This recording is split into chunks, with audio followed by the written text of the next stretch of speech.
Et nous sommes en direct, nous sommes live. Quel bonheur, Benjamin. Bienvenue. Merci, salut Chantal, toujours heureux d'être là. Génial, génial. Donc, nous nous retrouvons en live pour parler de NFT. Et je crois que tu nous as préparé un petit quelque chose.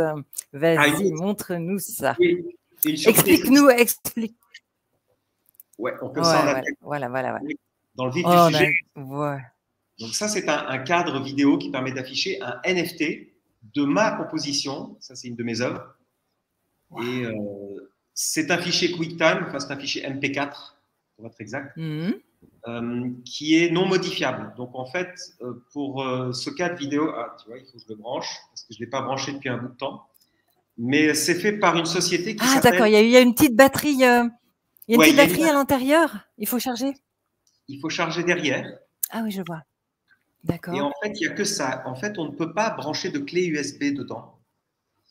Ce qui veut dire que le fichier est non modifiable. Ah. Un peu comme un smart contract. C'est non modifiable.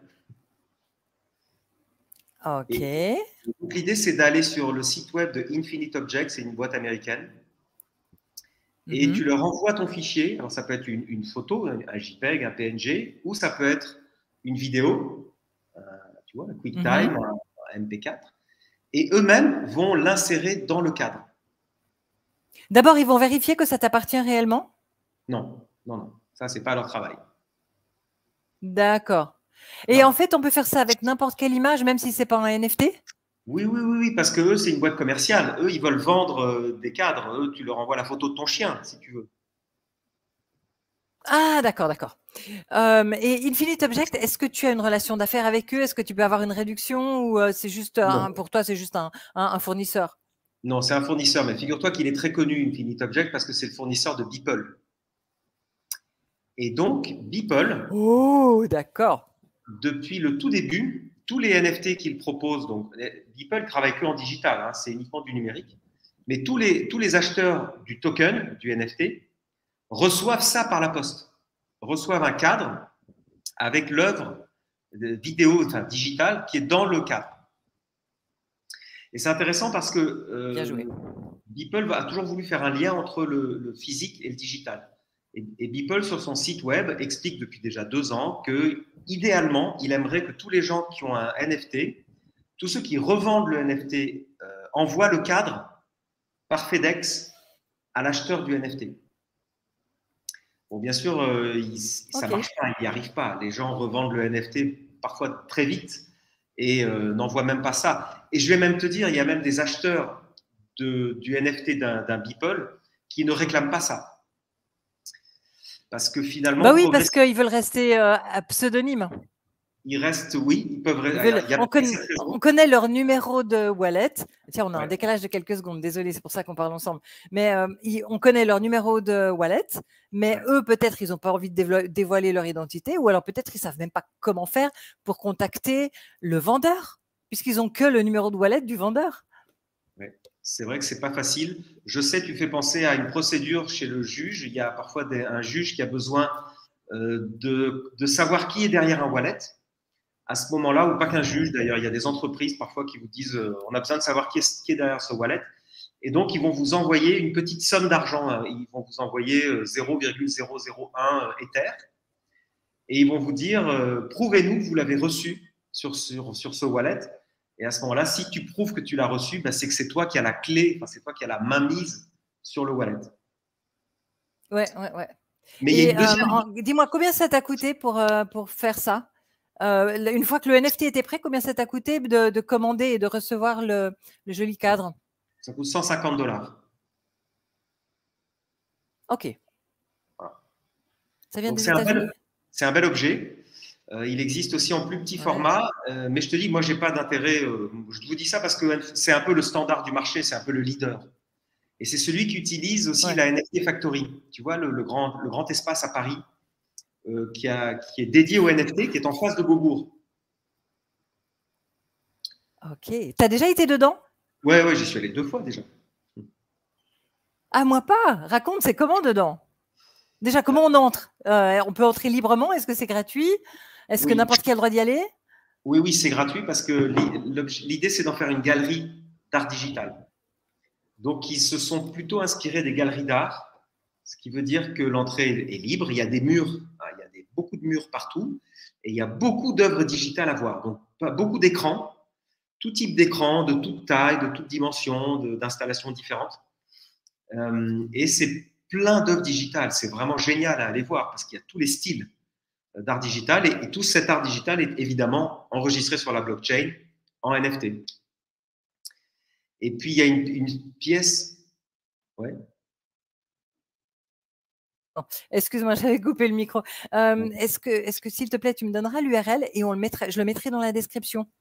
Comme ça, notre audience, ceux qui sont à Paris ou proches ou qui vont aller à Paris, ils peuvent aller visiter. Et moi-même, la prochaine fois que je vais à Paris, je vais jeter un œil. Ouais, ça vaut vraiment le coup d'œil parce que c'est la première fois qu'il y a ça en France, un espace dédié au NFT. Alors, il y avait des galeries d'art déjà qui exposaient de l'art digital, comme ça, dans quelques petites villes de France. Mais ce n'était pas un gros projet. Là, c'est vraiment un gros projet. Il y a 3 étages. C'est en face de Beaubourg, donc c'est un très bel espace. Et c'est dédié à ça. Et alors, tu as même un étage au-dessus qui vient d'ouvrir pour les conférences et les formations. Mmh. Et puis, il y a des lieux de rencontre. Pour tous les token holders, donc moi, je suis propriétaire d'un token de la NFT Factory. Et pour tous ceux qui ont ce token, ils peuvent avoir des entrées exclusives à des événements exclusifs. Ok, bien. C'est chouette. Et mais maintenant, je voudrais que tu me parles de ce qu'il y a à l'intérieur du cadre. Parce que moi, je fais des NFT depuis des années dans le monde Ethereum ou dans le monde Polygon. Mais toi, tu es un pro. Moi, je fais ça juste pour tester toutes les commandes et savoir comment on fait. Mais vas-y, explique-moi comment tu fais, depuis combien de temps tu le fais et comment tu as fait pour faire ce truc magnifique là qui, justement, parce qu'il bouge, on voit l'arrière-plan qui bouge. Oui. Voilà. Comment tu as fait? Et si moi je voulais le faire ou si n'importe qui dans notre audience voulait le faire, j'imagine déjà il faut avoir un sacré sens artistique. Mais s'il veut juste tester les outils avec un dessin n'importe comment, sans prétention artistique, mais au moins pour tester les outils, raconte, vas-y, raconte. Ça s'appelle un time-lapse. Un time-lapse, c'est une succession rapide d'images fixes. En fait, comment je fais ça? Je fais ça dans Photoshop. Donc, dans Photoshop, j'ai mon premier calque avec la jolie fille qui est ici, la dame un peu inspirée des Catwoman. Donc, cette dame-là, je l'ai conçue dans Photoshop. Donc, j'ai conçu sa position, le vinyle intégral noir ici. J'ai conçu son visage, sa chevelure, etc. Donc, ça, c'est un calque. Et puis, derrière, il y a des calques différents avec les écritures un peu manga, un peu bande dessinée, tu vois, derrière. Et en fait, c'est une succession de calques qui viennent derrière la fille. Et puis, tu fais des instantanés, tu en fais des JPEG, en fait. Et puis après, tu vas dans un outil. Alors là, il y en a plein sur iPhone, il y en a aussi sur l'ordinateur. Tu cherches un outil time-lapse et tu envoies tes 8 JPEG ou tes 10 images et il va les faire défiler comme ça, très vite. Ok. Et donc, ça donne une sensation cinématographique. Un peu, c'est ça qui fait le mouvement. Mais en fait, ce sont des images fixes qui se succèdent très vite. Génial. En tout cas, ça donne super bien. Hein. Ouais, ça donne bien, merci. Et donc ça, j'ai minté ça sur Rarible en janvier 2021. Tu vois, ça va presque faire 2 ans. Et je me suis fait connaître comme ça dans l'art digital en proposant ces œuvres-là. Donc, c'est d'abord que les Américains qui ont vu ça. Parce que sur Rarible, il n'y a que des Américains. Il n'y avait que des Américains. Peut-être un peu des Anglais, mais enfin des Anglo-Saxons, quoi, en gros. Mais je crois qu'il y avait des Asiatiques aussi, pas mal. Et déjà, Rarible, c'était le challenger de OpenSea. Qui était déjà. OpenSea, c'était vraiment la star, tu vois, en fin Depuis 2020. longtemps, hein. Ouais. Depuis longtemps, ouais. Alors, Rarible est sorti après. Il y a 2 stars, hein. Il y a 2 types de marketplace. Il faut bien que les gens comprennent. Hein. Il y a les marketplaces ouvertes, type OpenSea, où là, tout le monde peut aller minter. Tout le monde peut mettre la photo de son chien en NFT. Et puis, il y a les marketplaces fermés, où là, il faut être sélectionné par l'entreprise. Donc, typiquement, comme super rare. Super rare, Maker's Place, Foundation, Nifty Gateway. Donc, ça, c'est des places fermées. Et donc, c'est eux qui appellent les artistes pour leur dire on aimerait vous avoir sur la plateforme. Waouh. Et s'il y a des artistes qui nous écoutent là et qu'ils voudraient bien proposer leurs œuvres à ces plateformes, qu'est-ce que tu leur recommanderais? Alors, c'est simple, toutes les plateformes fermées, la première chose qu'ils demandent, c'est votre Twitter et votre Ah Instagram. bon? Instagram, oui, parce que les images sont plutôt sur Instagram. Ah, parce que Ouais. Twitter, ils veulent voir s'il y a une communauté. Et ouais, une communauté Web3. S'il y a une communauté Web3, ça va vendre, ouais. Parce que c'est vrai que les artistes qui sont pas connus dans le Web3, ils auront beaucoup moins de succès parce qu'en fait, il faut avoir des cryptos pour acheter sur Rarible ou OpenSea ou même Super Rare ou tous, quoi. Ouais. Alors, progressivement, le premier, c'était Nifty Gateway qui proposait d'acheter des NFT en carte de crédit. C'est comme ça que j'ai acheté mon premier NFT en carte de crédit fin 2020. Et d'ailleurs, c'était chouette parce qu'après, j'ai ouvert un MetaMask un mois après. Et après, j'ai demandé à Nifty Gateway de m'envoyer mon token sur mon MetaMask. Et c'est là où j'ai compris la compatibilité Ethereum, etc. Bon, c'est assez magique. Au début, c'est… maintenant, je crois que oui, OpenSea, tu peux acheter en carte de crédit.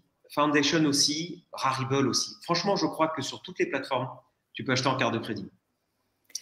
Alors, ça veut dire qu'un artiste qui n'est pas du tout connu dans le monde du Web3, il pourrait recommander à ses clients habituels d'acheter un NFT. Ouais. Si c'est payable par carte de crédit. Après, le problème, c'est que si le client n'est pas compétent pour créer son MetaMask, il va laisser le NFT sur la plateforme, par exemple Super Rare. OK. Donc, il n'est pas vraiment propriétaire. Non, ça s'appelle un wallet custodial, effectivement, c'est ce que tu dis. D'accord. OK. Pour les puristes, c'est pas OK. Mais pour la majorité de la population, c'est OK. L'immense majorité des gens est persuadée que si elle a 1000 euros à la banque, elle possède 1000 euros. Et les gens ne se rendent pas compte qu'ils ne possèdent pas leurs 1000 euros. Donc, un artiste qui veut vendre ses NFT et les clients qui veulent les acheter, eux, ils ne sont pas puristes de la blockchain. Eux, ils veulent juste que ça fonctionne. Ouais. Donc, ça va jouer. Oui, ça va jouer. Mais pour ça, une période intermédiaire. Oui, en plus, mais c'est le débat qu'on a tout le temps, décentralisation, centralisation. OK. C'est un long débat. Moi, je pense que les gens… Alors, revenons à ta question. Un artiste. Moi, je dirais deux choses à un artiste. Première chose, ne rêvez pas les artistes. Les entreprises commerciales comme les marketplaces et les galeries sont là pour faire de l'argent. Pas pour faciliter votre carrière, pas pour vous aider à faire de l'art, pas pour vous encourager à faire de l'art. Ce ne sont pas vos parents, ce ne sont pas vos managers, ce sont des boîtes commerciales. Et tant mieux parce qu'un artiste, lui, il a besoin d'argent pour continuer son travail. Donc, ne demandez pas aux galeries et aux marketplaces de vous aider à vendre. Okay ? En revanche, allez voir plutôt des vrais amateurs d'art, des collectionneurs d'art, et on en trouve plein sur Twitter. Et commencez par montrer votre art à des collectionneurs. C'est la première chose. Et montrez votre art à d'autres artistes. Parce qu'entre artistes, on aime bien, on s'encourage, on se jalouse un peu, évidemment, on est en concurrence. Mais les premières personnes qui vont aimer votre art, c'est d'autres artistes. Ça, c'est une certitude. Ça, c'est mon ressenti, c'est le ressenti de tous mes collègues artistes. C'est les premiers qui vont aimer, les premiers qui vont acheter, ce seront des artistes. Donc, il y en a plein sur Twitter. Donc, ne vous précipitez pas sur les NFT. Ça ne sert à rien de minter tout de suite. Il vaut mieux bâtir une communauté autour de soi. Ça peut être déjà 10 personnes, 20 personnes qui vous suivent, qui aiment ce que vous faites. Montrez-leur le processus, montrez-leur l'atelier, montrez-leur comment vous travaillez, etc. Intéressez-les à votre univers. Et après, il y en aura un, le collectionneur, qui dira « J'aimerais acheter ça, est-ce que vous pouvez le minter sur telle plateforme ?» Et là, c'est lui qui va vous dire quelle plateforme il préfère. Et en fait, les solutions arriveront d'elles-mêmes. Excellent. OK. Passionnant. Et c'est vrai, tu as bien raison, il faut partager son univers. J'adore quand un artiste partage son univers. Par exemple, une artiste que j'aime beaucoup, c'est Caroline Morcillo. Et elle peint assise par terre et elle tourne la toile. Elle peint, c'est de la peinture abstraite, l'énergie. Et Ensuite, le résultat, on peut le tourner des 4 côtés et chaque fois, c'est une image différente, vraiment passionnante. Et j'adore voir cette image où elle est assise par terre avec ses pinceaux et tout ça. J'ai l'impression d'y être. Donc, ça crée le lien avec l'artiste beaucoup plus fort que juste de voir la peinture. Ouais, ouais, ouais. Et toi, mais j'ai jamais vu une image de toi en train de peindre. J'en ai plein. Il y en a sur mon site, hein, sur benjaminspark.com. Ah oui, il faut que j'aille voir. Benjamin, tout collé? Il n'y a pas de tiret? Benjaminspark.com? Ouais, ouais, ouais. Ah bah, on va mettre le lien aussi dans la description alors. Moi, je vais aller voir ça. Hein. Je veux te voir. Tu peins debout ou assis, toi? Sur le mur. Donc la toile est sur le mur, donc je suis assis debout, mais contre le mur. Ok. Ok, ok. Magnifique. Génial. Moi, j'ai l'impression de faire de l'art lorsque je suis devant une page blanche et que je fais la table des matières d'une formation. Et là, je commence à faire les grands titres, ensuite les sous-titres, et ensuite je mets des mots-clés. Et là, j'ai l'impression de faire de la sculpture, et c'est une autre forme d'art, mais c'est pas visuel. Mais franchement, c'est un moment où je suis tellement concentrée, je suis tellement dans le moment présent, c'est vraiment joyeux de faire ça, j'aime faire ça. Ouais, c'est de la construction, en fait, c'est de Ouais. oui, c'est une composition. On peut pas en faire un NFT. Mais bon, il y a de plus en plus de formations maintenant dont l'accès dépend d'un NFT. Hein, ça arrive de plus en plus. Ouais. D'ailleurs, moi, j'ai minté 333 NFT chaque année. Je sais plus si je l'ai déjà raconté lors du dernier live. Oui, Non, parce que tu l'avais évoqué, ça. Je l'avais évoqué. Ok. Et d'où c'est que je voulais en venir? Je sais plus, mais c'est pas grave. Aussi que les formations, tu les mets dans un token. Tu tokenises ta formation. Oui. Alors, ma formation, donc, elle est pas du tout dans un token, mais ceux qui réussissent le quiz reçoivent un NFT en récompense. Et ce NFT, il est précieux parce qu'il a une vraie peinture en collatéral, une peinture de valeur, et il y a une certaine scarcity, donc rareté, puisque il y en a seulement une certaine quantité qui est fait chaque année, et on détruit ceux qui sont pas attribués. Donc voilà, donc ça c'est un truc vraiment sympa. Mais je vois de plus en plus d'académies qui s'ouvrent un peu partout. Entre autres dans le métaverse, je reçois régulièrement des propositions de gens qui veulent travailler avec moi. Et moi, je rêve d'enseigner dans le métaverse en 3D, vraiment. Mais par contre, je rêve pas du tout d'organiser toute la partie technique autour. Moi, je veux organiser la partie formation. Tu vois. Et donc, ces projets, souvent, le moyen d'accès, c'est justement d'avoir tel et tel NFT dans son wallet. Et du coup, on a un accès dans l'académie en question. Tu vois. Oui, c'est ça. C'est le principe du Web3, c'est le Wallet Connect. Donc, le Wallet Connect identifie et le site web va repérer dans ton wallet que tu as le token adéquat, ce qui te permet d'accéder à la formation. En fait, ça remplace le login mot de passe. Mais là où c'est beaucoup plus puissant, c'est que le site web va pouvoir regarder tout ce qu'il y a dans ton wallet. Dans la mesure où tu l'acceptes, évidemment, dans la mesure où tu laisses libre accès à tout ce qu'il y a dans ton wallet. Et donc, toi, Chantal, ton site web pourrait dire oui, vous avez le token Chantal Lang, impeccable. Ah, mais je vois que vous avez le token aussi de Benjamin Boutinspark, donc du podcast NFT Business. Ah, mais donc vous êtes doublement un ami. Ah, mais je vois que vous avez une œuvre d'art digitale en NFT. Ah, mais vous aimez l'art. Ah, mais je vois que vous avez le NFT de la Fnac ou de, je sais pas, de Uber ou de Spotify, par exemple. Donc, je vois que vous aimez la musique. Et donc, tu peux carrément faire une offre ultra ciblée, ultra pointue à ton client. Ouh, voilà qui plairait bien à Google et à Facebook, mais on leur donnera pas les datas.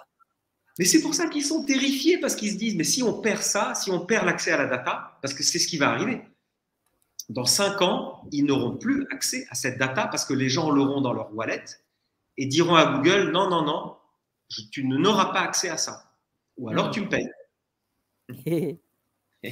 Par contre, là, il y a une question dans les commentaires au sujet des taxes, et du coup, je rebondis là-dessus, au sujet des impôts. Les NFT, moi, je déclare mes cryptos, mais je ne déclare pas mes NFT, je ne sais pas comment faire. Je n'ai pas d'instruction à ce sujet. Non, ils sont en dehors du champ d'application pour l'instant de tous les règlements, que ce soit français, belge ou même MiCA, même européen. Pour une raison simple, c'est que légiférer sur les NFT, ça va être la chose la plus compliquée. Parce que il va falloir que le législateur dise, alors les NFT qui seront que en 50 exemplaires, alors ça va être de l'art, ça va être considéré comme de la collection. Alors c'est une autre taxation. Les NFT qui auront entre 500 et 2000 tokens, alors ça va être du club privilège, de la fidélisation client. Alors c'est une autre fiscalité. Les NFT qui seront en 10 000 exemplaires, alors ça va se rapprocher des produits financiers, et là ce sera taxable, etc. etc.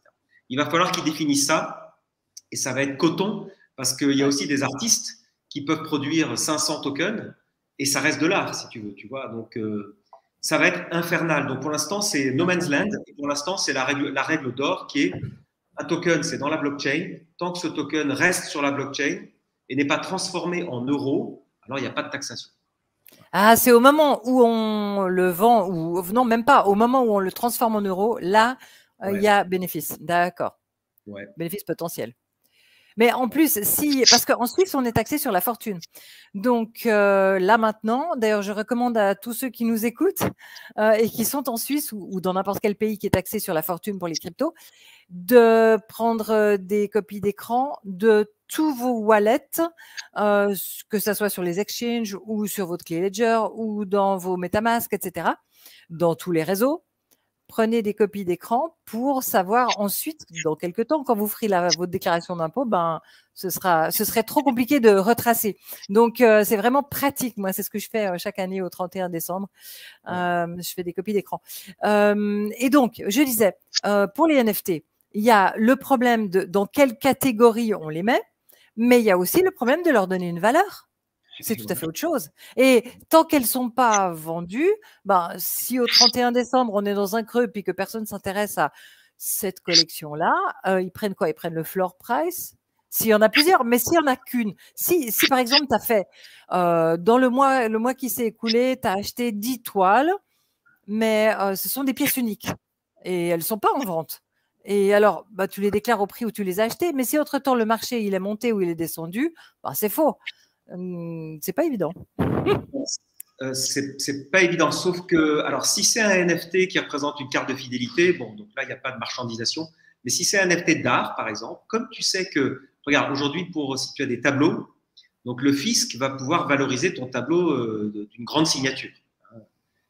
Donc, mais pourquoi? Parce qu'il y a eu des ventes aux enchères officielles. Et comme Christie's et Sotheby's maintenant font des ventes de NFT, d'artistes digitaux, alors si tu as un Beeple, effectivement, le fisc pourrait dire, mais attendez, Beeple, on connaît sa cote, hein, on a sa cote, on sait qu'il a été vendu chez Christie's 60 millions de dollars. Donc, si tu as un Beeple, ils vont te dire, là, vous êtes très riche, quoi. Vous êtes soumis à l'impôt sur la grande fortune, carrément. Mais pour l'instant, ce n'est pas le cas. Pour l'instant, le fisc ne sait même pas ce que c'est qu'un NFT, ni de l'art digital, ni un wallet, ni rien. Donc, non, ils sont quand même en train de se renseigner. Il y en a quand même quelques-uns qui savent. Mais ce n'est pas forcément ceux qui décident, mais il y en a quelques-uns qui savent. Ouais, ceux qui décident ne savent pas, ouais, ça c'est sûr. Ouais, ça c'est vrai, c'est vrai. Ou alors ils n'ont pas envie de savoir. Ou alors ils ont peur. Ou alors ils font de la résistance au changement. Ou alors ils ont déjà un certain âge et ça ne les intéresse pas du tout de regarder les innovations.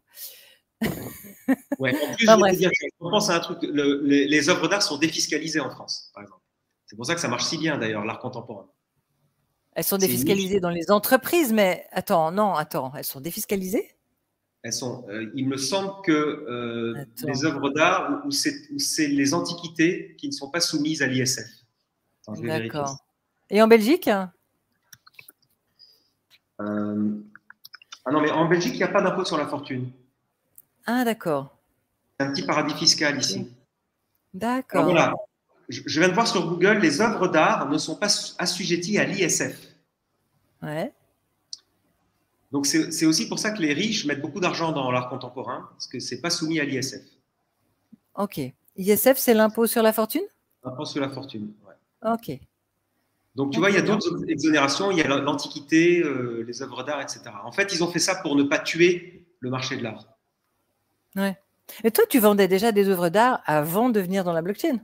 Ah bah oui, pendant 15 ans, j'ai fait ça. Je fais toujours ça, d'ailleurs, dans les galeries. Et tes œuvres d'art invendues, c'est une fortune que tu possèdes? Est-ce que tu devais les déclarer? Ah ben non, puisque tu étais en Belgique. Non, ça fait partie du stock. Si tu veux rentrer dans la technique, en fait, je suis en société, donc c'est du stock de société. Donc, effectivement, le stock, ça se met dans le bilan, ça se déclare. Ok. Et c'est du stock. Ok, donc les NFT, ça pourrait bien faire pareil. Ouais, ça Un pourrait jour. être, ouais, ça pourrait être aller à l'actif du bilan. Enfin, ça pourrait être un stock d'actifs finalement. Si tu as minté, si tu mintes, effectivement. Mais alors, bon, tu as vu maintenant que quand même, maintenant le mint se fait, c'est les clients eux-mêmes qui mintent. C'est des plateformes de mint. Et comme ça, eux, c'est que dès qu'il y a un client qui est prêt à acheter, alors il va minter. Dès qu'il a mis l'argent, il peut aller minter. Donc, contrairement aux collectibles, où effectivement, il y a 2 ans, les 10 000 pièces sortaient d'un seul coup sur OpenSea. Et donc, tout était minté, en fait. Les 10 000 pièces étaient mintées. Et après, les gens allaient acheter. Encore que sur OpenSea, c'est du lazy minting. Donc, mais bon. Oui, j'ai vu ça. Par exemple, quand j'ai créé une très belle image d'un œil de ma fille, elle a des yeux magnifiques, et j'ai pris une photo que j'avais fait moi, avec voilà, et ça je l'ai fait il y a longtemps. Je sais plus, c'était en 2020 ou quelque chose comme ça. Ouais. Et j'avais fait un tutoriel pour l'école Alira. C'était peut-être même en 2019. Donc, j'avais minté ça. Et puis, ensuite, c'était posé là sur mon compte. Et puis, je me suis dit, ah ben tiens, pour son anniversaire, je vais lui poser sur son wallet. Parce que mes enfants, moi, je refuse de prendre l'argent de qui que ce soit. Même mes enfants, ils ont dû ouvrir leur propre compte. Mais donc, ce que je voulais dire, c'est que c'est à ce moment-là que j'ai dû payer les frais de transaction. Parce qu'auparavant, c'était gratuit. Et du coup, c'était resté sur la plateforme. Et c'est là que je me suis dit, mais en fait, il existe pas complètement à ce moment-là, tu vois. Non, il est à raison. C'est ce qu'ils appellent lazy minting, donc le minting flemmard. C'est qu'en fait, l'avantage, c'est que tu ne payes pas de frais de gaz quand tu veux minter ton NFT. Donc, en fait, il est dans les serveurs OpenSea. Et c'est au moment où il y a une transaction, c'est-à-dire soit tu le vends, soit tu l'échanges, soit tu l'envoies à quelqu'un, et bien là, il est minté sur la blockchain et transféré. Et tu payes des gas fees. Ouais. Et c'est là que j'ai dû payer des frais. Mais bon, heureusement, ces temps, les frais Ethereum, ils sont nettement moins chers que ce qu'on a vécu dans le passé. Hein. Ah, moi, j'ai vive le bear market. Du $80 ou du $100 pour envoyer un NFT. Aujourd'hui, c'est $3. Ah ouais, c'était de la folie. Ça dépend si tu tombes au moment. Ça dépend des heures de la journée. Moi, encore maintenant, en haut à droite de mon écran, j'ai 4 indications du prix actuel du gaz. Parce qu'à l'époque, il fallait sauter sur l'occasion quand il descendait, tu sais. Puis j'ai ça dans les extensions du navigateur. Le mieux, c'était, moi, je faisais le dimanche matin. Même qui m'envoie des alertes. Le dimanche matin, les Américains dorment. Et donc, c'est 80% du trafic vient des USA. Hein. C'est vrai, le dimanche matin, ça a toujours été plus clair, ouais, plus facile. Ouais. Mais maintenant, bon, on y va, quoi. Ouais. Et autrement, si on veut éviter les frais de transaction, c'est Polygon. Exact. Moi, mes derniers NFT, comme il y en avait beaucoup, et puis qui sont chacun différents, les 333, ils sont tous différents les uns des autres. Donc, je les ai mintés sur Polygon par l'entreprise Case.art. C'est eux qui ont fait ça, c'est eux qui ont fait le smart contract. Donc vraiment, Polygon, c'est une bonne solution parce que maintenant, ils ont fait leurs preuves. Les gens ont confiance que c'est une bonne boîte. Donc, je me souviens au tout début de Polygon. Moi, j'ai acheté du Polygon, il devait être à 2 centimes ou 3 centimes. Et c'était juste quelques Indiens. Je veux dire, ils étaient dans leur truc en Inde, mais ils étaient déjà des génies. Et c'est grâce à Ivan Antec et aussi à Token Metrics que j'ai découvert. À l'époque, il s'appelait Matic, il s'appelait pas Polygon. Et ensuite, j'en ai racheté au moment où ils ont publié leur white paper de transformation. Tu sais, au moment où ils sont devenus Polygon au lieu de s'appeler Matic, eh bien, ils ont décrit dans leur white paper ce qu'ils allaient faire. Et là, j'ai lu ça, j'ai dit, mais c'est génial, quoi. C'est pas juste un layer 2 d'Ethereum. Non, ils ont vraiment des super ambitions. Et puis, le temps a passé, ils ont vraiment réalisé ce qu'ils ont dit. Et puis, en plus, ils sont très, très forts pour faire des partenariats avec les marques. Donc, pour les NFT, je pense que c'est le bon plan pour le moment. Hein. Peut-être dans 1 an ou 2, ce sera pas Polygon la meilleure solution. Mais en ce moment, oui, c'est une bonne solution parce que on paye très, très peu en frais de transaction. Par contre, pour une œuvre de valeur, je préférerais Ethereum quand même. Oui, mais maintenant, comme Polygon est effectivement compatible, MetaMask, comme c'est C'est sur le EV, enfin Ethereum Virtual Machine, l'EVM. Donc les gens, c'est pour ça qu'ils ont vite adopté Polygon, parce qu'on a tous un MetaMask et on a tous de l'Ether et on a tous pu swapper de l'Ether entre Ether et Matic. Ça se fait très facilement dans le MetaMask, ça se fait même sur OpenSea. Donc c'est pour ça que c'est allé très vite Polygon. Mais moi, je vais te dire, avant que Polygon rentre vraiment, monte en puissance, il y a 2 ans, c'était Tezos qui était la blockchain. Et encore maintenant, j'entends souvent parler de Tezos comme les green NFT, les NFT verts écologiques. Tu peux nous en parler un peu? Pourquoi ils disent qu'ils sont écologiques? Parce que maintenant, de nos jours, tout le monde dit qu'ils sont écologiques. Parce qu'ils ont, alors d'abord, ils ont le hashtag Clean NFT. Ils ont vampirisé ce hashtag Clean NFT qui marche depuis 2 ans sur Twitter. Donc, tous les artistes qui minent sur Tezos mettent j'ai mis un nouveau NFT, hashtag Clean NFT. Parce que Tezos est toujours revendiqué d'abord en proof of stake, mais c'est une proof of stake, donc une preuve d'enjeu qui est encore plus, je dirais, plus élaborée que la proof of stake d'Ether maintenant, ou de Polygon, ou de même Solana, qui est encore une autre proof of stake. En fait, ils ont une proof of stake qui est encore moins consommatrice d'électricité, d'énergie. Parce que, comme d'habitude, ils appellent ça des bakers, donc c'est les validateurs du réseau Tezos. Et ils ont besoin de montrer patte blanche et de faire tout un tas de processus, etc. Donc, évidemment, on perd en décentralisation, mais on gagne en décarbonation. Tu vois, d'accord, j'ai compris. D'accord. Bon, déjà, c'est du proof of stake, donc ça utilise peu d'électricité. Mais en plus, ceux qui valident les blocs, ceux qui ont des nœuds, eh bien, ils doivent montrer qu'ils ont des machines écologiques et qui ne polluent pas, etc. Oui, ils doivent surtout montrer leur implication dans le réseau Tezos. Et donc, ce qui veut dire que les blocs sont validés, c'est un peu comme la Binance Smart Chain. Il y a très peu de nœuds finalement. Donc, quand il y a peu de nœuds, c'est moins décentralisé, mais ça utilise. Les blocs sont plus rapidement validés. Donc, il y a moins de travail machine. Ouais. Et alors, quand tu mintes un NFT sur Tezos, c'est quel genre de coût? Alors, c'est encore moins que Matic. C'est vraiment de l'ordre de 10 fois moins qu'un centime. C'est vraiment ridicule. Wow. Vraiment mais alors, ridicule. ils ont pas peur des attaques, des nids de service, etc. Comme par exemple Solana, on a beaucoup souffert ces derniers mois, enfin même ces dernières années. Tu sais, quand c'est très très bon marché, du coup, il y a des pirates qui essayent de bombarder, tu vois.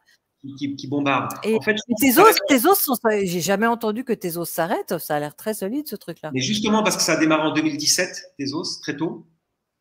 C'est assez robuste. Il y a quelques Français dans l'affaire, mais aux États-Unis, tout de suite, ils ont reconnu que Tezos, il y avait une percée technologique vraiment importante. Et puis, surtout, ils n'ont jamais été vraiment dans l'œil du radar. Tu vois, par exemple, Solana, Solana fait la une de la presse Web3 pendant des mois et des mois. Il y a beaucoup d'argent, en fait, dans Solana. Et il y a beaucoup de VC, il y a un sacré pot de miel. Tandis que Tezos, c'est peut-être un peu plus discret et réparti. Il y a peut-être plus de gens de la population qui est dans Tezos. Est-ce que peut-être il y a un peu moins de VC, de venture capital, qui possèdent des Tezos? C'est toi qui vas savoir, ça, c'est ta spécialité. Ouais, faut que j'aille regarder. ouais. Moi, je peux te dire que Tezos est utilisé à la fois par beaucoup d'entreprises, mais c'est plus discret. Et c'est utilisé dans l'art, effectivement, ça marche très fort dans l'art avec des marketplaces. Alors, pour le coup, des marketplaces très décentralisés. Parce qu'il y avait, la plus célèbre, c'était Hic et Nunc, qui est un mot latin qui veut dire ici et maintenant. Mais Hic et Nunc, c'était juste une personne au départ qui a fait une marketplace comme ça, open source, totalement open source. Mais ce n'était pas géré ou c'était mal géré. Donc, à un moment donné, tout est tombé. Mais c'est tellement open source que quelques personnes, en 24 heures ou 48 heures, ont recréé Hic et Nunc sur d'autres serveurs de manière différente, etc. Bon, après, tu as eu plein de places de marché. Tu as object.com, qui s'écrit objkt.com, qui est aujourd'hui la marketplace de référence sur Tezos. Oui, c'est la seule que je connaissais. Oui, c'est ça que tu connais. Ouais. Et donc, tu mines sur Object? Ouais, moi j'ai plein d'œuvres sur Object. Et je les mets pas cher, en fait. Alors, pour le coup, sur Object, on met des œuvres pas chères. Parce que c'est vraiment la plateforme accessible pour tout le monde pour acheter quelques NFT, mais vraiment pas cher. Ça commence à 1 euro, l'équivalent de 1 euro, tu vois. Un ou deux thèses. On doit payer en Tezos? Ouais, alors tu payes en thèse et il te faut un wallet Temple. Ok, le wallet temple et tu dois acheter des Tezos. Tu mets des Tezos dans le wallet temple et donc pour aller mettre les Tezos dans le wallet temple, tu dois passer par un exchange. Moi, c'est ce que j'ai fait parce que j'avais. Est-ce que par exemple Kraken sait le faire? Est-ce que Kraken Oui, envoie des Tezos? oui, bien Tu sûr. crois? Kraken. Toi, tu le fais? Oui, je l'ai fait moi par Kraken, ouais. Ok, super, parce que Kraken, j'ai confiance en eux. Mais moi, en ce moment, j'ai pas du tout de crypto sur les exchanges, mais à part ça, comme moyen de transfert, il n'y a pas de problème. Et Ouais. donc, j'envoie des fonds sur Kraken. Depuis Kraken, j'achète des Tezos. J'envoie mes Tezos dans le wallet Temple, évidemment sur le réseau Tezos. OK. Ouais. Ensuite, je me connecte sur Object, objkt.com, c'est ça? Ouais, ouais. OK. Et là, je choisis une œuvre. Et au moment de payer, eh bien évidemment, dans le wallet Temple, je vais devoir cliquer pour valider. Ouais. D'accord. C'est jouable. Et alors, s'il te plaît, je voudrais que tu me donnes le lien vers tes œuvres dans Object. Comme ça, je vais le mettre dans la description. Et puis, je vais aller voir. Ouais, je vais t'acheter des trucs. En plus, si ça coûte 1 euro ou 10 euros, j'en fais quelques-uns. Hein. Ouais, ça, ouais, t'as raison. Puis en Et plus, autrement, tes œuvres. Pardon, vas-y. non, je dirais c'est une place de marché très dynamique et surtout sur Twitter. Alors, tu sais qu'il faut que tout le monde comprenne, hein, les NFT, personne ne va sur une place de marché comme ça un beau matin en se disant tiens, je vais m'acheter un NFT, je vais circuler sur la marketplace. Ça n'existe pas. Peut-être sur Foundation Non, mais tu vraiment... connais pas les femmes. Hein. Tu connais pas les femmes. Je veux dire, moi, si je vais sur le marketplace, après, je vais aller mettre des mots-clés. Je sais pas, moi, une rose. Et puis, si c'est pour la Saint-Valentin, peut-être que je vais mettre, je sais pas, le mot-clé de quelqu'un. Ou je sais pas. Ça peut être sympa, non? De faire des recherches par mots-clés dans une marketplace. Bah, à mon avis, ça va te décourager parce que c'est mal foutu. C'est pas fait pour, c'est pas fait pour rechercher une œuvre, la marketplace. C'est fait pour deux choses. C'est vraiment fait pour héberger les œuvres et pour faire un ranking des plus fortes progressions ou des plus fortes collections. Tu vois, sur OpenSea, tu as ça, les 20 premières collections. Mais tu vois, ça, c'est un instrument presque financier, c'est presque de la spéculation. Mais c'est mal fait. Twitter, c'est fait pour ça. À la limite, c'est pour ça que Twitter, ça sert à identifier des artistes. Et puis quand tu aimes un artiste, il va parler d'autres artistes. Donc de lien en lien, tu vas tomber sur le Twitter d'un artiste. Et quand tu vas aimer une œuvre, il va te dire, vous pouvez l'acheter ici sur ce lien. Et là, tu vas cliquer. Et c'est pour ça d'ailleurs que les amateurs de NFT, ils ont un wallet Tezos, ils ont un MetaMask avec du Matic, avec de l'Ether, ils ont du Solana pour aller sur, ils ont des sols. Et où est-ce qu'ils peuvent en acheter? Mais t'as vu Solana là en ce moment, c'est pas la joie. Hein. Pour non, le prix non, mais les NFT sur Solana, ça marche bien, ça continue. Ouais. Ok, ils vont bien. J'ai vu qu'il y en avait quelques-uns qui avaient perdu leur image parce que c'était sur les serveurs de FTX, mais il y en a d'autres qui continuent, qui vont bien. Oui, parce que sur SolSea, donc tu as plusieurs marketplaces. Donc, la première, c'est SolSea, donc la marketplace Solana. Et donc, tu retrouves beaucoup de collections. Alors, pas tellement des crypto-artistes, c'est pas vraiment de l'art, on va dire avec un grand A. C'est plutôt des collectibles, tu vois, les images d'animaux, 8000 exemplaires, 10 000 exemplaires. Ça marche très bien sur Solana aussi, sur SolSea. Et d'ailleurs, oui, tiens, parenthèse, les gens qui hébergeaient leurs photos sur FTX, donc sur un exchange, quelle stupidité. Franchement, quand j'ai appris ça, je me dis, mais qui a pu faire imaginer que les œuvres ne s'hébergent que sur IPFS ou Arweave, sur des serveurs décentralisés, mais pas sur un exchange. Bah ouais, sinon, tu casses tout. C'est plus des NFT, quoi. C'est juste. Les NFT, oui. Ouais. Mais bon, à part ça, Solana, franchement, on parlait récemment, je crois que c'était avec toi ou je sais plus. Oui, il me semble que c'était avec toi. On parlait du fait qu'ils ont pas mal de développeurs. C'est vrai. C'est la deuxième plus grosse communauté après Ethereum. Ethereum est vraiment loin devant. Mais en fait, entre-temps, la situation s'est péjorée parce que les Bitcoin et Ethereum encapsulés se cassent la gueule. Ils sont des pegs. Donc, on ne peut plus avoir confiance pour la DeFi. Ils sont en train de perdre toute la DeFi, toute la finance décentralisée. Et du coup, ça risque bien d'être la débandade, hein, tu vois. Alors, on voit quelques projets qui commencent à partir sur Polygon ou ailleurs. Et par contre, j'ai vu aucun nouveau projet qui vient sur Solana. Donc, c'est un peu inquiétant. Je ne sais pas si Solana va survivre. Donc, moi, j'avais pas de Solana. J'ai jamais aimé l'écosystème Solana. En fait, j'en avais pas. Et du coup, j'ai pas envie d'en acheter. Même pour acheter des NFT, j'ai pas envie d'acheter du Solana ou des NFT dans l'écosystème Solana parce que imagine que l'écosystème Solana disparaît. Mon NFT devient quoi? Ou alors, prenons un autre exemple, parce que j'espère vraiment que Solana va survivre. Mais prenons un autre exemple. Prenons tout ce qui était sur Terra Luna. Un NFT qui était sur Terra Luna ou encore un autre. Eh bien, si le réseau s'est arrêté, mon NFT, il est encore là? Il devient quoi? Est-ce qu'il m'appartient? Je ne sais pas quoi. Je ne sais pas ce que ça devient. En fait, c'est juste que ça vaut plus rien. Mais il est quand même là dans un wallet. Non, mais tu as raison. Si la blockchain tombe, à ce moment-là, le token, il tombe avec, évidemment. Ouais. Mais le NFT, il existe. Ah, mais non, s'il n'y a plus les blocs. Ah, bah oui, s'il n'y a plus les blocs, il n'y a plus le smart contract ne tourne plus. Ouais. Ah, ouais, d'accord. Et tu me diras le principe de la blockchain que tu connais par cœur, c'est qu'à partir du moment où il ne reste plus qu'un nœud, même s'il reste un nœud, et qu'il a hébergé tout l'historique de la blockchain, du jour au lendemain, il peut redéployer sur d'autres ordinateurs. Exact. Et ce que la plupart des gens ne savent pas, c'est que Bitcoin a un nœud dans un satellite. Bitcoin, il en a partout. Ah ouais, c'est génial. Oui, je te jure, Bitcoin, il est inarrêtable. Ouais, c'est vrai. C'est vrai que du jour au lendemain, tu as raison, si tout s'arrête Bitcoin, toi et moi, on peut récupérer l'historique de Bitcoin dans notre ordinateur. Ça tient dans un disque dur, tout l'historique de Bitcoin. On peut le récupérer et recommencer Bitcoin, toi et moi. En fait. Ouais. Il suffit de 2 personnes qui font des blocs, effectivement, au départ.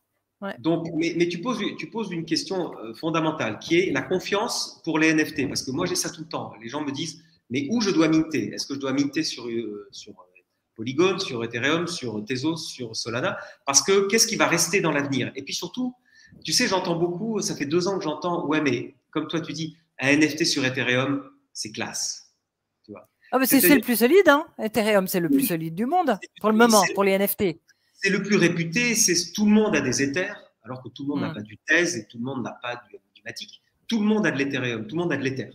Et puis il y a un côté classe, dans le sens où c'est quand même la blockchain de référence, tu vois. Donc il y a un côté, moi je suis sur Ethereum, et il y a un côté, j'ai les moyens aussi. Parce qu'avant, quand les frais étaient très élevés, j'entendais ça, genre, mais moi j'ai les moyens de me payer les frais très élevés, il n'y a aucun problème, tu vois. Ouais. Il y avait un côté frime. Tu vois, frime, ouais. Bah, c'est sûr que si la Rolex, elle coûtait 10 €, personne n'en voudrait. Ouais. Voilà. On est d'accord. Donc, il y a ça. Et puis, il y a le côté pérennité. Donc, c'est vrai que mais maintenant, Polygon aussi, maintenant, c'est quand même, on sait que c'est pérenne. Mais bien sûr que si la blockchain s'arrête, ton NFT s'arrête. Et si les serveurs décentralisés IPFS s'arrêtent, mais c'est pareil, ça ne peut plus s'arrêter en fait. Non, IPFS, c'est quand même très décentralisé. Même s'il y avait des pays qui se liguaient là contre, il resterait d'autres endroits dans le monde où ça continuerait. Donc, pareil pour Bitcoin, pareil pour Ethereum. Moi, j'ai connu l'an 2000 où on pensait que l'Internet allait s'arrêter. Ah, je me souviens. Je suis informaticienne à la base. Hein. C'est mon métier, informaticienne. Hein. Ensuite, j'ai basculé chef de projet informatique. Et oui, c'est vrai, on avait peur du bug de l'an 2000. Mais c'était très… alors, effectivement, heureusement qu'on a tout bien refait, plein de logiciels juste avant l'an 2000 quand même, parce qu'il y en a des qui n'auraient pas tenu. Hein. Mais pour revenir sur Solana, Chantal, les gens oublient que c'est 2020 Solana. Ça a été lancé en 2020 et ça a été en bêta version toute l'année 2020 et même 2021. Et donc, moi, j'ai lu beaucoup de choses sur Twitter quand il y a eu des pannes. Tu sais, il y a eu beaucoup de pannes à répétition il y a 6-8 mois. Et les gens disaient, mais évidemment qu'il y a des pannes. C'est en version bêta. Et attends, donc, mais pas autant d'argent dans une version bêta. Il y avait quand même un truc qui clochait là. Hein. Okay. Non, mais ça, d'accord, je te suis. Mais ça, c'est un autre problème. Mais nous, consommateurs, informons-nous. Tu cliques 3 liens sur Solana et tu apprends très vite que c'est une version bêta. Donc, tu apprends très vite qu'il faut que ça se rode, que ça met du temps. Ethereum, c'est 2015. Tezos, c'est 2017. Polygon, c'est, comme tu dis, 2017 aussi. Donc, tu vois, maintenant, ces blockchains commencent à avoir 5 ans, 6 ans, 7 ans de maturité. Ce qui n'est pas le cas de Solana. Finalement, Solana, ça vient de se lancer. Et le problème, c'est que ça s'est lancé en haut de la bulle et il y a eu beaucoup trop de communication. Il fallait calmer le jeu, il fallait que les développeurs aient du temps. Il faut laisser le temps aux développeurs. Donc, informez-vous, quoi. Informez-vous et mettez votre argent là où il y a de l'expérience. Ouais. Alors, pour revenir au NFT, Ouais. donc Tezos, la quantité on va dire, de croissance, de projets, de NFT, de développeurs, etc. Est-ce que Tezos est plutôt en croissance ou plutôt en décroissance parce qu'il a déjà eu son heure de gloire? Non, je pense que Tezos, je me suis pas renseigné vraiment sur ça. Je peux pas te répondre concrètement. Ce que je peux te dire, c'est qu'il y a eu beaucoup de communication positive il y a 6 mois. Ils ont fait des deals avec Ubisoft, ils ont fait des deals avec Gap, les vêtements Gap. Donc, on voit bien qu'ils arrivent aussi à closer des deals un peu comme Polygon le fait. Alors, Polygon va plus vite parce que je pense que les ingénieurs, les technico-commerciaux sont meilleurs. Et Tezos, ça reste encore un peu artisanal. Moi, j'ai côtoyé pas mal de gens chez Tezos. Effectivement, tu sens qu'ils font les choses bien, mais ils font les choses à leur rythme. Et justement, ils veulent pas aller dans la hype. Ils sont plutôt prudents, etc. Donc, moi, je pense qu'ils ont mais une roadmap. Je vois qu'ils continuent à développer. Hein, c'est pas mal. Est-ce que tu vois mon écran? Ouais, ça s'appelle Nomadic Lab. Là, je suis sur la page de Tezos. Ouais. Donc, global, hein, l'écosystème. Regarde l'activité de développement. C'est très, très bon. Hein. Ouais. On voit qu'ils intensifient. Quand on regarde ça, on se dit que l'écosystème est solide. Et l'autre nom que tu viens de prononcer, c'était quoi? C'est Nomadic Lab. C'est Est-ce qu'ils ont une crypto? Non, c'est le labo de recherche de Tezos. Ah, d'accord, ouais. Non, mais là, je voulais juste voir si Tezos, c'était pas has-been, mais non, je suis impressionné, c'est bien. Non, ça. ils sont pas has-been, non. Ah, ouais, très bien. Ils sont utilisés. Et puis, d'Ivoire, imagine, qu'est-ce qu'il y a d'autre qui pourrait peut-être prendre le dessus? Parce que là, on a parlé de Tezos, de Polygon, évidemment Ethereum, mais il y a quoi d'autre qui pourrait croître ces prochains temps? Est-ce qu'il y a quelque chose, une petite pousse intéressante qui est en train de se développer au niveau des NFT? Je crois pas à ça, je crois plutôt au zero knowledge. Donc, je pense plutôt à une nouvelle technologie qui va inonder les blockchains, qui est celle qu'on appelle du zero knowledge, c'est-à-dire la preuve sans la connaissance. Oui. Et ça, pour résumer, bon, là, j'incite ceux qui nous écoutent à faire des recherches parce que c'est assez technologique, mais en clair, c'est, par exemple, on dit pour le ID, pour l'identité, c'est génial parce que tu vas sur un site, je sais pas, un site de casino, par exemple. Eh bien, cette technologie peut garantir au casino que tu as plus de 18 ans sans révéler ton identité, sans dire si tu es un homme, une femme, sans donner ta date de naissance, etc. Ouais. Alors, zero knowledge, en fait, le concept, un exemple qui est vraiment facile à comprendre, c'est comment divulguer une info sans la divulguer. L'exemple le plus simple, c'est je prends mon téléphone, je veux te prouver que j'ai le mot de passe, je me tourne, je mets le mot de passe, le téléphone est déverrouillé et je t'ai prouvé que j'ai donné le mot de passe, mais je t'ai prouvé que je connais le mot de passe, mais je ne l'ai pas donné. Voilà. Donc ça, c'est un exemple tout simple de zero knowledge proof, donc la preuve sans divulgation. Et maintenant, il y a plein de technologies qui commencent par ZK, ZK quelque chose, ZK Rollup par exemple. Il y en a plein et il faut des développeurs très performants, très, calés, très calés. C'est vraiment difficile de développer avec ça. C'est très sophistiqué. Mais ça permet de faire des miracles, vraiment. Donc, c'est vraiment chouette. Ouais, yes. Il y a un commentaire de Christian. Merci Christian, c'est super gentil de ta part. Et puis, il y a Kaido qui dit, avez-vous alors les NFT de Reddit? Attends, Christian, excellent, le pilier, excellent. L'expert Spark, absolument. Alors, donc, ici, Kaido. Savez-vous comment Reddit a intégré ces NFT sans que les personnes sachent qu'ils passent par la blockchain? Je ne sais pas. Est-ce que tu sais ça, Benjamin? Non, je ne sais pas. Je sais que non, je n'ai pas suivi. J'ai suivi le succès des NFT de Reddit. Je sais que ça a cartonné. Effectivement, Kaido dit ça s'appelle des avatars. Effectivement, ils n'ont pas du tout utilisé la terminologie NFT, blockchain, etc. C'est intéressant la remarque de Kaido. Merci, effectivement. Ça me fait penser à ce qu'on disait sur Instagram. C'est Instagram fait des NFT maintenant aux États-Unis. Ça s'appelle des collectibles, digital collectibles. Et ça va en France et ça va s'appeler des collectibles numériques aussi. Et on voit bien que la terminologie NFT, ça rassure pas. Blockchain, ça fait très peur. Ouais. Chaque fois que je C'est dis vrai que blockchain, collectible, c'est beaucoup plus sexy de dire collectible que de dire NFT pour le grand public. ouais, c'est ça en fait. Mais on verra. Je pense peut-être que NFT, ça reviendra parce que ça symbolise quand même beaucoup de choses. Et puis tout n'est pas collectible non plus. Je pense qu'un NFT de fidélité Ah ouais, pour un magasin, c'est pas un collectible. c'est Et puis vrai. collectible, ça vient des CryptoPunks et des Bored Ape. Et quand on fait de l'art digital, ça n'a rien à voir avec un collectible. C'est pas, je sais pas. C'est le Far West. On va voir ce qui ressort. Et quoi, ils interagissent avec Polygon. Oui, bah, de toute façon, aujourd'hui, toutes les collections de NFT sont sur Polygon, évidemment, pour les frais de gaz. Oh, pas toutes, mais c'est vrai qu'ils ont du succès. Et ils sont très forts pour les collaborations avec les marques. Par contre, Polygon, pour le moment, ils ne sont pas assez décentralisés. Donc, c'est quand même un facteur de risque. Mais, Ouais. mais moi, j'apprécie beaucoup, beaucoup Polygon. Yes. Ouais, mais il y aura un bridge, tu verras, l'année prochaine, il y aura un bridge automatique, à mon avis, entre les NFT sur Polygon et sur Ethereum. Il y aura une Attends. bascule. Ne prononce pas le mot bridge en ma présence. Un bridge, c'est un pot de miel qui se fait pirater en 2 temps, 3 mouvements. Et oui, mais pourtant, il y en aura de plus en plus des bridges. Non, on trouvera d'autres solutions qui ressemblent à des bridges, mais qui sont beaucoup plus solides. On a vraiment besoin de ça. Il y a plein de trucs qui sont en construction, entre autres avec du ZK Zero Knowledge. Ouais, ça va venir, ça va venir. Il y a déjà des choses en construction. Je ne me rappelle plus le nom, mais ça vient. Alors, qu'est-ce qu'on a là? Alexis, 80% des tokens sont dans les mains de Polygon, c'est bien ça? Alors ça, je ne sais pas les chiffres, mais non, je pense pas quand même. Pas 80%. Non.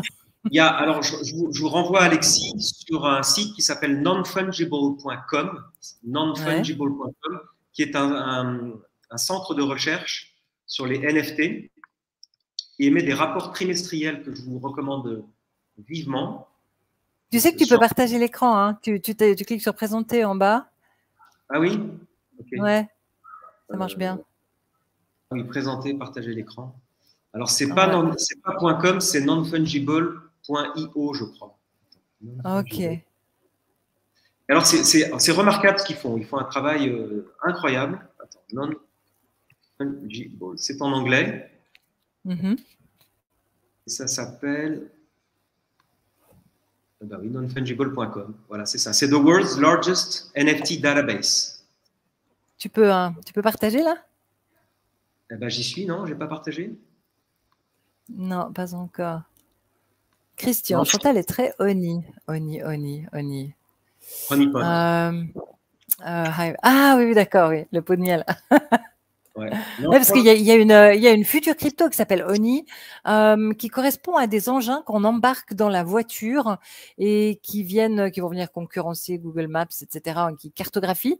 Et on reçoit en récompense des Oni qui ne sont pas encore en vente. Tous les Oni en vente, à ma connaissance, sont des pirates, mais on peut les avoir seulement en installant la machine dans la voiture. Et ensuite, eh bien, petit à petit, ça va être en vente. Comme on a eu au début de Helium, Helium, ça c'était il y a longtemps. Et maintenant, les Honey pourraient être intéressants. Mais bon, pour le moment, tous ceux qui sont en vente, ce sont des arnaques. Il faut faire beaucoup de voitures pour que ça vaille la peine. Et encore, les délais de livraison de la machine sont très, très longs. Moi, j'ai commandé ça, il y a du genre, ça doit faire presque une année. Non, j'exagère, mais en tout cas plus de 6 mois. T'as réussi à partager? Non, parce que je crois que j'ai pas d'autorisation. Si, tu cliques sur. Tu m'as mis quelque chose? Alors attends, tac, tu m'as mis un lien? Ah ouais, merci pour le lien. Alors je clique et je partage. Présenter, partager. Voilà, cliquer, partager. Je crois que j'ai pas. Voilà. Voilà. Alors, ici, qu'est-ce que tu voulais nous montrer?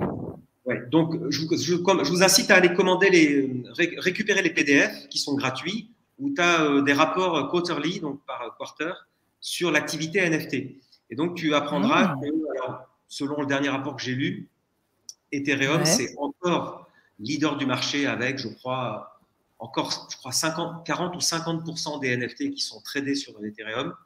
Effectivement, après, il y a un Polygon est de l'ordre de 20 ou 30%.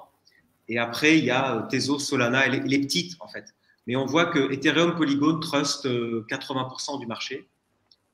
Mais Ethereum est bien devant, donc c'est très, très bien fait. Ils parlent des métaverses aussi, ils parlent de… Je n'ai pas d'accords commerciaux avec eux, je dis ça parce qu'ils sont juste très connus quoi, dans le secteur. Excellent, mais oui, alors j'ai très envie de lire ça. Moi, je me documente beaucoup sur les NFT ces temps.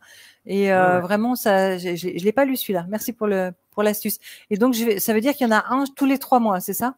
Oui, mais tu as un rapport annuel aussi. Hein, tu en as un pour 2021. Ok, excellent. Ouais. Excellent. Merci pour le tuyau. Ouais. Ok, bon. Eh ben, je crois qu'on a bien avancé. On a parlé de plein de choses passionnantes aujourd'hui. Ouais. Et je crois qu'on va… Tu avais autre chose à ajouter ou bien on est bon là? Non, on est bon. Je pense qu'on a fait bon. un tour. Qu'est-ce qu'on peut dire sur les gens Génial. qui aiment les NFT? Si, essayez, achetez vos premiers NFT, surtout avec 1 euro. Le mieux, c'est d'aller sur Tezos, effectivement. Donc, d'aller sur object.com, de télécharger un wallet Temple qui est gratuit, Temple. Et dans Temple, maintenant, comme toujours dans tous les wallets, on peut mettre sa carte de crédit pour acheter 5 euros de Tezos, si vous voulez. Bon, vous aurez 2 ou 3% de frais, mais ce n'est pas grave. On commence, on teste. Donc, pour vous mettez 10 euros, ce n'est pas grave s'il y a des frais. Et vous achetez un premier NFT à 1 euro, et comme ça, vous vous amusez avec, vous testez le système, etc. Et rentrer là-dedans, c'est fascinant. Il faut y aller. Et pour ceux qui sont coincés avec juste MetaMask et qui n'ont pas envie de tester autre chose que MetaMask, eh bien, allez sur OpenSea, opensea.io. Vous pouvez choisir dans la marge de gauche de sélectionner que des œuvres qui sont dans l'écosystème Polygon-matic, et à ce moment-là, vous aurez des œuvres qui sont généralement meilleures marché que celles de Ethereum. Allez vous promener un peu et vous pouvez choisir dans le classement de mettre les moins chers en premier, etc. Et allez voir, faites un petit test, achetez un petit quelque chose. Et tant que vous y êtes, créez un NFT. En quelques clics, c'est fait sur OpenSea. Ouais. Voilà. Profitez, vous êtes des pionniers là, vraiment, tous ensemble là, dans ce live.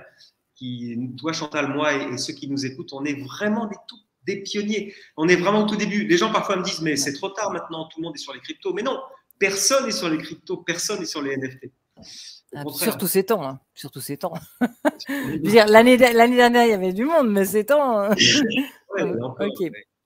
Donc, Alexis, Alexis demande qu'est-ce qu'on pense de Solana actuellement. En fait, je te suggère d'écouter le début du live parce qu'on a déjà décrit justement la question qui t'intéresse.